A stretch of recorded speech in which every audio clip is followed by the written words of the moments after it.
আসসালামু আলাইকুম ওয়া রাহমাতুল্লাহি ওয়া বারাকাতুহু। ইন্নাল হামদালিল্লাহ ওয়াসসালাতু ওয়াসসালামু আলা মুহাম্মাদিন ওয়া আলিহি ওয়া আসহাবিহি ওয়া মা ওয়ালা, আম্মা বাদ। সম্মানিত দর্শক শ্রোতা, মুসলিম ভাই বোনেরা, আমরা দারসুল হাদিস অনুষ্ঠানের আজকে 19তম পর্ব নিয়ে আপনাদের সামনে উপস্থিত হয়েছি। আজকের পর্বে আমরা একটি হাদিস অর্থসহ ব্যাখ্যাসহ আলোচনা করব ইনশাআল্লাহ। হাদিসটি বুখারী এবং মুসলিম শরীফে উল্লেখ রয়েছে কিতাবুল ঈমান বা বিশ্বাস পর্বে। তো আমরা শুরু করি। বিসমিল্লাহির রহমানির রহিম। ওয়া আন মুআয রাদিয়াল্লাহু আনহু ক্বালা কুনতু রিদফান নবিয়্যি সাল্লাল্লাহু আলাইহি ওয়াসাল্লাম আলা হিমারিন লাইসা বাইনি ওয়া বাইনাহু ইল্লা মুখিরাতুর রাহল। বিখ্যাত সাহাবী মুআয ইবনে জাবাল রাদিয়াল্লাহু তাআলা আনহু থেকে বর্ণিত, ক্বালা, তিনি বলেন, কুনতু রিদফান নবিয়্যি সাল্লাল্লাহু আলাইহি ওয়াসাল্লাম, আমি মহানবী সাল্লাল্লাহু আলাইহি ওয়াসাল্লামের বাহনের উপরে পশ্চাদারোহী হিসেবে উঠেছিলাম। অর্থাৎ নবীজির বাহনের উপরে গাদার পিঠে আমি তার পিছনে আরোহণ করেছিলাম, একই গাদার উপরে। লাইসা বাইনি ওয়া বাইনাহু ইল্লা মুখিরাতুর রাহলে, আমার এবং তার মধ্যে হাওদার কাঠ ব্যতীত অন্য কোনো ব্যবধান ছিল না। গাদার পিঠের উপরে মালামাল বেঁধে রাখার জন্য অথবা ধরার জন্য একটা কাঠ থাকে, এই কাঠটাকে মুখিরাতুর রাহাল বলা হয়। এই কাঠটাই শুধু ব্যবধান ছিল, অর্থাৎ খুব কাছাকাছি তারা বসেছিলেন, এটাই বোঝাচ্ছেন।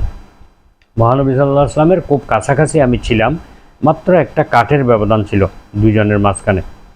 ফাকালা ইয়া মুআযু, নবী অতঃপর রাসূল সাল্লাল্লাহু আলাইহি ওয়াসাল্লাম বললেন, হে মুআয, হাল তাদরি মা হাক্কুল্লাহি আলা ইবাদিহি, হে মুআয, তুমি কি জানো মা হাক্কুল্লাহি, আল্লাহর হক কি, আলা ইবাদিহি, তার বান্দার উপরে, ওয়ামা হাক্কুল ইবাদি, এবং বান্দার হক কি, আলাল্লাহি, আল্লাহর উপরে। অর্থাৎ বান্দার উপরে আল্লাহর হক কি এবং আল্লাহর উপরে বান্দার হক কি, তুমি কি জানো? কুলতু আল্লাহু ওয়া রাসূলুহু আ'লামু, অতঃপর আমি বললাম, আল্লাহ এবং রাসূলই এই ব্যাপারে ভালো জানেন। ক্বালা, রাসূল সাল্লাল্লাহু আলাইহি ওয়াসাল্লাম বললেন, ফাইন্না হাক্কাল্লাহি আলাল ইবাদ, নিশ্চয়ই বান্দার উপরে আল্লাহর হক হচ্ছে আইয়াবুদুহু ওয়া লা ইউশরিকু বিহি শাইআ, বান্দা আল্লাহর ইবাদত করবে এবং তার সঙ্গে কোনো বিষয়কে, কোনো কাউকে শরিক করবে না, কোনো কিছুকে শরিক করবে না। এটাই হচ্ছে বান্দার উপরে আল্লাহর হক, আল্লাহর প্রাপ্য।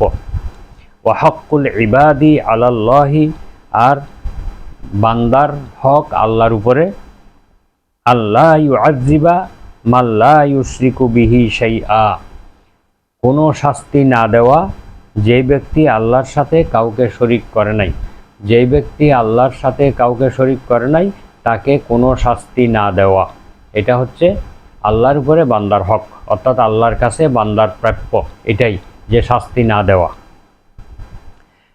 ফাকুলতু ইয়া রাসূলাল্লাহ, অতঃপর আমি বললাম, হে আল্লাহর রাসূল, আফালা উবাশশিরু বিহিন নাস, আমি কি এই সুসংবাদটা মানুষের মধ্যে প্রচার করে দেব না, মানুষকে এই সুসংবাদটা দিয়ে দেব না?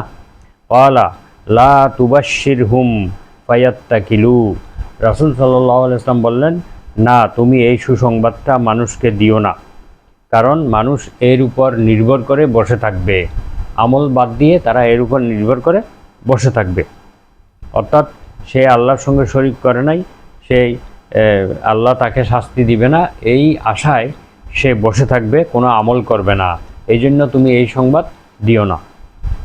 অন্য হাদিসে এসেছে যে মুআয ইবনে জাবাল রাদিয়াল্লাহু আনহু এই সুসংবাদটি তার মৃত্যুর পূর্বে এই হাদিসটি বর্ণনা করেছিলেন, কেননা এলেম গোপন করলে গুনাহ হবে, এই জন্য তিনি এই হাদিসটি প্রকাশ করে দিয়েছেন, বর্ণনা করে দিয়েছেন। তো আমরা এই হাদিসের সংক্ষিপ্ত ব্যাখ্যা করব। মাল মুরাদু বিল হাক্কি ফি কওলিহি হাক্কুল্লাহি আলাল ইবাদ ও হাক্কুল ইবাদি আলাল্লাহ, অর্থাৎ হাদিসে উল্লেখিত বান্দার উপরে আল্লাহর হক এবং আল্লাহর উপরে বান্দার হক বলতে কি বোঝানো হয়েছে। এখানে হক শব্দটি আবিধানিক অর্থ হচ্ছে অধিকার, প্রাপ্য, কর্তব্য, অংশ এবং ওয়াজিব ইত্যাদি অর্থে ব্যবহৃত হয়। হাদিসে উল্লেখিত হাক্কুল্লাহি আলাল ইবাদ, বান্দার উপরে আল্লাহর হক বলতে এখানে বান্দার অবশ্য করণীয় বা অবশ্য কর্তব্য বা ওয়াজিব বোঝানো হয়েছে। অর্থাৎ বান্দার উপরে অবশ্য ওয়াজিব ফরজ হচ্ছে আল্লাহ তাআলার ইবাদত করা এবং তার সঙ্গে কাউকে শরিক না করা। আর হাদিসে উল্লেখিত হাক্কুল ইবাদি আলাল্লাহ, আল্লাহর উপরে বান্দার হক বা বান্দার অধিকার অথবা বান্দার প্রাপ্য হচ্ছে যে তাকে শাস্তি না দেওয়া। যে ব্যক্তি শরিক করে নাই, তাকে আল্লাহর সঙ্গে কোনো শিরক করে নাই, তাকে শাস্তি না দেওয়া, এটা হচ্ছে বান্দার প্রাপ্য। এখানে আল্লামা কুরতুবী রাহিমাহুল্লাহ তিনি বলছেন এখানে বান্দার হক বলতে বান্দার প্রাপ্য ওয়াজিব বোঝানো হয়েছে। কারণ আল্লাহ তাআলা তার বান্দাগণকে তাদের নেক আমলের পুরস্কার দেওয়ার প্রতিশ্রুতি দিয়েছেন। বিভিন্ন আয়াতে পবিত্র কোরআনে তাদেরকে পুরস্কার দেওয়ার প্রতিশ্রুতি দিয়েছেন। সেই প্রতিশ্রুতি রক্ষার জন্য পুণ্যবান বান্দাকে পুরস্কৃত করা, নেককার বান্দাদেরকে পুরস্কৃত করা আল্লাহর উপর ওয়াজিব। অন্য কেউ তার উপর এই দায়িত্ব অর্পণ করেছেন সেই হিসাবে ওয়াজিব নয়। আল্লাহর উপরে কেউ আছে, তিনি তার উপরে দায়িত্ব দিয়েছেন এবং এই ওয়াজিব পালন না করলে তার কোনো কিছু হবে এমন না। অর্থাৎ আল্লাহ কারো কাছ থেকে দায়িত্ব প্রাপ্ত হন নাই, সেই হিসাবে এটা ওয়াজিব নয়, বরং এটা আল্লাহ তাআলার অনুগ্রহ হিসেবে ওয়াজিব। সুতরাং হাদিসে উল্লেখিত হক শব্দ দ্বারা ওয়াজিব অর্থ গ্রহণে কোনো অসুবিধা নেই। এটা কেউ আল্লাহর উপর ওয়াজিব করে দেন নাই, আল্লাহ নিজের উপর নিজে এটা আবশ্যক করে নিয়েছেন। তো শেষে যে হক শব্দের কথা বলা হয়েছে, এর অর্থ হচ্ছে যে যেমন আল্লাহর উপরে বান্দার হক, এই হক অর্থ হচ্ছে নিশ্চিত রূপে প্রাপ্য, মুস্তাহিক বা নিশ্চিত রূপে প্রাপ্য। কারণ পুণ্যবানকে পুরস্কৃত করা এবং পাপীকে শাস্তি দেওয়া এটা কোনো কিছুই আল্লাহর উপর ওয়াজিব নয়। যেহেতু ওয়াজিব বলতে বাধ্যবাধকতা বোঝায় এবং ওয়াজিব পালন না করার জন্য অপরাধ সাব্যস্ত হয়, আল্লাহ তাআলা এই জিনিস থেকে সম্পূর্ণ মুক্ত এবং পবিত্র। আল্লাহ তাআলা ওয়াজিব পালন না করলে অপরাধীও হবেন না এবং তাকে কেউ শাস্তিও দিতে পারবে না, এবং এটা আল্লাহর উপর বাধ্যবাধকতাও নেই।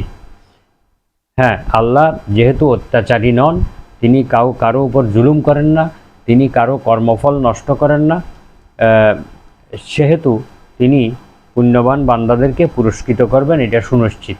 যেহেতু আল্লাহ কারো উপর জুলুম করেন না, আল্লাহ অনুগ্রহ করেই কিন্তু পুণ্যবান বান্দাদেরকে পুরস্কৃত করবেন।